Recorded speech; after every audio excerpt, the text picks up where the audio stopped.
Tell me the reason to have this event tonight. Yeah, I think the reason to have the event, the signing day event today, was just to really bring all the kids that were associated, young men that were associated with Hype, whether it was through football or the social services or just participating at the community center, and bring them into one place together to enjoy their day, to celebrate with the families. I think the families appreciate what we've done for them, and we appreciate the good men that they've raised and brought to Hype and built this community through. And we just want to celebrate the day and collectively as a group. And talk about this incredible collection of athletes you had here. Yeah, you know, you go through the list and see the colleges that they've committed to, the areas that they're from as far as 2-3 hours away. It's unbelievable. I think it's really, you credit that to building relationships with people. You can't fake relationships. When kids give you hugs, when parents come up and give you hugs and they show an appreciation, and you want to show that appreciation back. But there's relationships built, and whether it's now or in college or the NFL or after football, we're going to be here for these young men, and hopefully they'll come back and give back as we do. And I know you guys are involved with a variety of programs, and you had quite a collection of kids from all over the state, quite frankly. Talk about the involvement that these athletes have with Hype. Yeah, you know, for some of the schools like Martin Luther King, Detroit Loyola, Westland Giant Glenn, we do their speed and agility at their football tech at the school. A lot of the kids also come in for training after school with John Vickers, our head sports performance trainer, and then a lot of the kids also participated on the 7-on-7 team.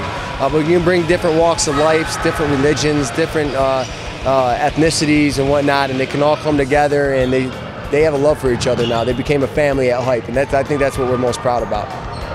And at one time it was you who was living the dream of National Signing Day, and so when you see it now, what do you remember the most about National Signing Day for you?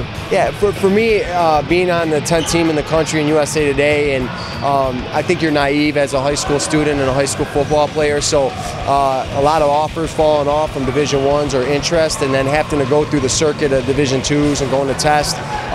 It was a stressful time. It was a stressful time, and I actually think if you talk to a lot of the kids, they would say the same. A big weight's been lifted off their shoulders. It's relief that they can kind of move on, and I told them, you know, tomorrow it's back to work.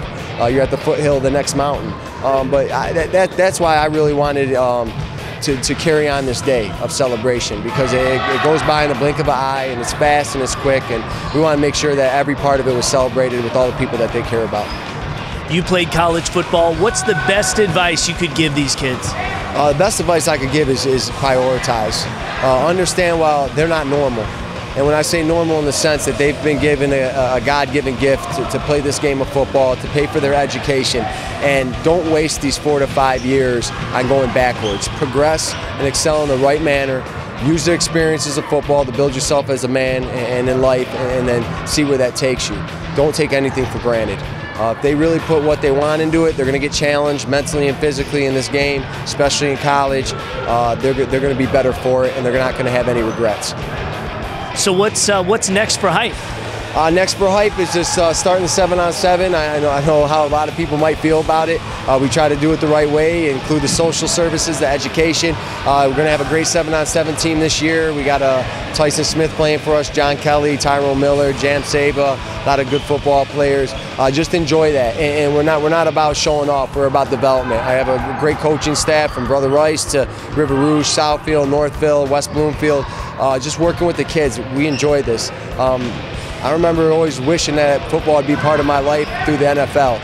Football is a part of my life. It's just not through the NFL. So that's what's next for us. We got a re-grand opening of the facility with the new side opening up, new sports performance division area opening up. So we have a lot of things going. We're just going to keep trying to move forward and progress.